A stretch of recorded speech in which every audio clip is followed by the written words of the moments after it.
इस क्वेश्चन में हमें alpha equal to sine 36 degree दिया हुआ है।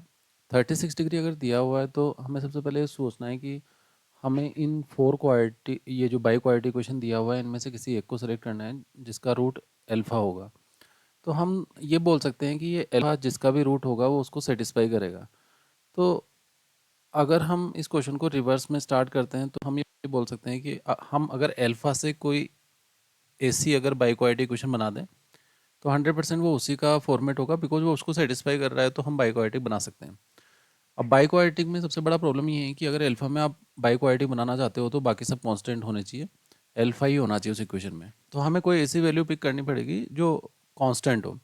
तो हमने एक वैल्यू यहाँ पे पिक की, दैट इज कोस 72 डिग्री।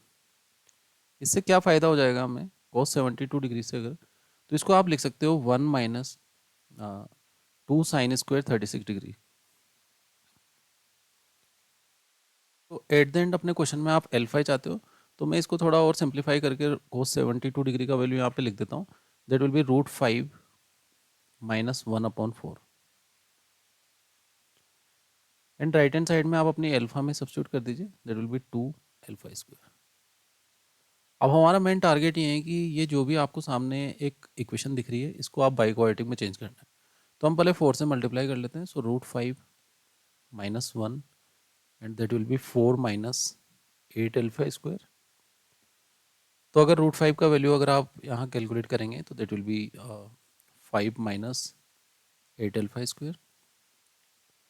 अभी तक जो आपकी इक्वेशन आई है वो क्वाड्रेटिक आई है, तो हम स्क्वायरिंग बोथ साइड कर देते हैं।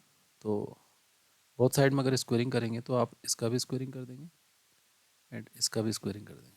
तो √5 तो आपका कन्वर्ट हो जाएगा 5 में, और अगर आप इसका स्क्वायरिंग करेंगे तो 5 स्क्वायर हो जाएगा 25 प्लस 64 अल्फा स्क्वायर एंड साथ में आप लिखेंगे माइनस 80। यहाँ पे अल्फा पावर 4 आएगा, this will be alpha square. तो अब इसको थोड़ा सिंप्लीफाई कर लेते हैं। सो यहाँ पे हम 0 कर देते हैं। So this will B 20 plus 64 alpha power 4 minus 80 alpha square. थोड़ा और ठीक तरीके से इसको लिखते हैं तो हमारे पास जो पार्ट हो जाएगा that will be 64 alpha power 4 minus 80 alpha square plus 20 equals to 0। आप इसमें से 4 कॉमन ले लीजिए। तो 4 कॉमन लेने के बाद आपके पास कितना होगा? 16 अल्फा पावर 4 माइनस यहाँ पे हो जाएगा 20 alpha square plus 5 equals to 0। 4 constant है, 0 के साथ चले जाएगा। तो लास्ट आंसर आपके पास क्या बचेगा? 16 alpha power 4 minus 20 alpha square plus 5 equals to 0। तो हम ये बोल रहे हैं कि अगर अल्फा उस इक्वेशन को सेटिस्फाई करेगा तो हम इन टर्म्स ऑफ एक्स भी उसको रिप्रेजेंट कर सकते हैं।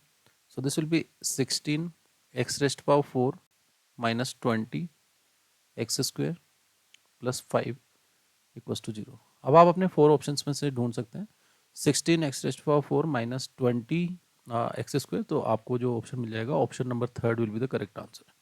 तो इस तरीके से आप इजीली इसको सोल्व कर सकते हैं।